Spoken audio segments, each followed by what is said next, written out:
then can I just say a few words from my perspective, reiterating, because the impact of the long service recognition has been enormously beneficial within the trust and beyond its walls. And I see other people are copying us, which is the best form of flattery. And all the people involved deserve great credit on this. Joe, of course, Marie, and Neil, who joined us relatively recently, who put together all the information that underlies this exercise, and on reception, Kerry and Nicola, who were stuffing the envelopes. So everybody involved in that, brilliant, absolutely brilliant, and thank you very much indeed. 2 minutes on what's going on in Westminster, although it's a bit early to tell what's going on in Westminster, but just 2 points. One is the Health and Care Bill, which is soldiering forward despite the change of personnel involved. It retains some of the things that we were worried about, political intervention being one of them. And I am sure that that will be fought out in Parliament, and the representative bodies, the Confed and providers, are putting the case very strongly about a number of things that are in that bill that we would rather see deleted from it. And maybe we can do our bit with briefing our local MPs to say there are some points here that are local to us that we'd like you to fight too. So that's going on. But there was a bit of good news this morning when there was some publicity for our new Secretary of State saying, look, mental health is a real priority here. We need to fund and develop mental health. We need a plan for mental health. And it was really good to hear that he's focused on that at a time when he's got a lot on his plate. So that's encouraging. I think my message to him is it's not just about money. We've got demand on our services going up by 20, 30, 40, 50% a year. It's about a workforce plan that will enable us to meet that demand.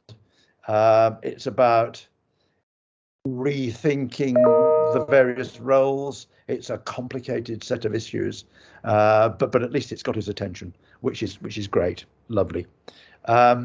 Very happy to talk about any of that in more detail if you want, but it's just a few sort of, what it feels like comments.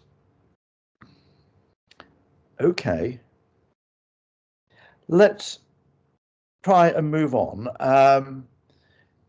Questions from the public.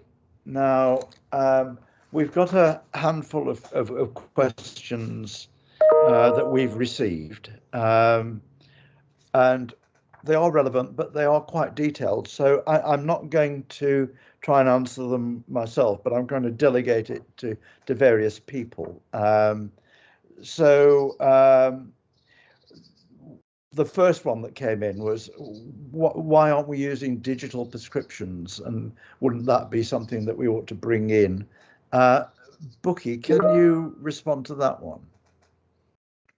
Thank you, Chair. I think this is something that's very close to our heart, and I'm pleased to say that the Trust has committed funding for the establishment of electronic prescribing and medicines administration EPMA team as part of the digital aspirant program. So the project is ongoing and we are rolling out the inpatient electronic service in March of 2022. And shortly after this, it will be rolled out to the community. With regards to the specific question of prescriptions going to community pharmacies, that's something that is nationally determined by NHSX, who are the national body responsible for safe prescribing from secondary care to community. We are aware as a trust that there's an early pilot going on, and we're watching this closely, and we're committed to joining as soon as NHSX give the green light. But be rest assured that that for us is a priority in the trust, and we'll do so as soon as we can. Okay, thank you, Bookie. I think that deals with that one. Can I move over to Liz? If you could take us through the other 4 questions and offer some comments on each one, that would be really helpful. So starting question 2. Sure, Chair. So do you want me to just take all 4 now rather than come back to you? Yeah, absolutely. Yes, okay, please. No problem. So yes, in response to the first question, just to confirm that an EHC plan is the Education, Health and Care Plan, which is implemented for children, the assessment and the plan with additional and complex needs, often sort of in a school setting to obtain that extra and additional support they might need. So we're often generated by schools or education providers and local authorities. We are working closely with our local authority colleagues to consider, as a health provider, how we sufficiently contribute to those assessments and that planning to make sure the sufficient health information that's required is accurate and appropriate. And I suppose this is an ongoing process and includes the upskilling of our staff when needed or when required. Okay, and moving on to the next question. So addressing long waiting lists for CAMHS, yes, always a hot topic, and we do recognise that while some of our referral to assessment and referral to treatment times are still very good despite the demand, we have got waiting times in some of the parts of our children and young people services, and it's not acceptable. So we also are seeing increasingly huge demand in various parts of the pathway, be it crisis or community support that's required, or certainly at the most acute end when we talk about tier 4 beds. So to address this, we've looked at a number of options, and we will continue to do this. Firstly, recognising our workforce challenge, we're investing non-recurring money into commissioning and working with our provider organisations. We've obviously increased our recruitment drive, and due to sort of the learning through the pandemic and the better use of technology, we have seen greater access, so that, you know, more children are being seen quickly due to the use of technology, and understanding that actually that's what children and young people want in certain circumstances. So just, you know, using that sort of transformation agenda, the funding that's available, to try and think about how we do things differently to meet that demand. Moving on to the next question, the role of QB testing in ADHD patients. So QB testing is one of a number of screening tools that the Trust has invested in, but it forms part of that decision-making process for diagnosis. It isn't a tool that is specifically used for diagnosis. And we obviously use other forms of assessment to form that decision-making, be it face-to-face, you know, just lots of other sort of clinical avenues that we would use to collectively make that decision. Okay, and the final question is split into 2 parts, so I'll just take the first part. How many young people with ADHD get transferred into adult services? So we don't collect this data trust-wide. Yeah, it is available in local teams, and we could obtain that information if required. But I think the important point is that excuse me, all children and young people are assessed as part of our transition policy, with a requirement that commences at 17, but often earlier. We know that the longer you spend on that assessment and transition, the more successful it will be into adult services. But that there's some real opportunities, again, as part of the long-term plan, thinking about how we adapt and evolve children and young people services to extend up to 25, because we know lots of children and young people at 18 aren't ready to access adult services because they can often look quite differently. So I suppose it's giving that more time and that softer landing into services that would be ongoing throughout or during adulthood. And the final question, and then I'll pause for a breath, is how many of these young people regularly see a psychiatrist? Well, children and young people have access to psychiatrists when their needs determine it, but we operate in a multidisciplinary team approach across all our service areas with a range of professionals, and this is dictated by patient need and agreed with young people and their families as part of their care planning approach. And it is important to state that most of the children and young people that come into our services don't need to see a psychiatrist and benefit from the range of experience that we have at our fingertips, whether it's nursing or psychologist or various other professionals. And for that, obviously, we feel very fortunate that we're able to offer that range. Okay, thank you, Chair. Happy to take any questions. Brilliant. Thank you very much. Those questions all came from PEGIS, which is the parent engagement group across Stoke, a support group for parents. And that sort of harks back to my comment earlier in this session, that you know, parents need to be involved in care and in our relationships, because they are a significant and important resource.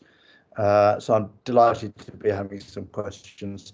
If PEGIS want to follow up those points outside of this board meeting further, then we're open for that, and please do.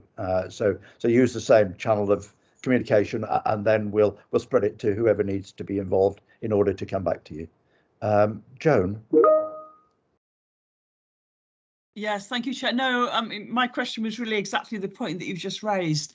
And, you know, I really welcome the detailed questions that we've had from PEGIS, and, you know, support you and wanted to make sure that we have that maximum engagement for the purpose of improving services, etc., and the care we offer for everybody. So it was really a question as, you know, have we actually got that procedure implicit to make sure that, as well as asking questions at the board, we have got the kind of dialogue that will carry on providing solutions from the questions that have just been raised, so that where there are areas that we can make, you know, adaptations and changes, we can do that.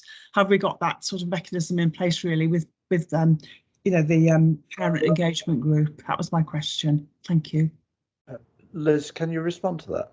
Yeah, of course I can, sure. I probably, Joan, should have said it towards the end, but I was just conscious to make sure I answered everything in enough detail.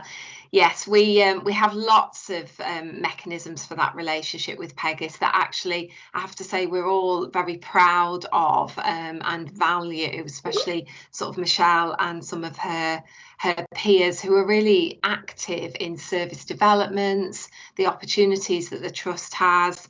And so Jonathan and Josie meet quarterly with PEGIS. That's for a formal arrangement.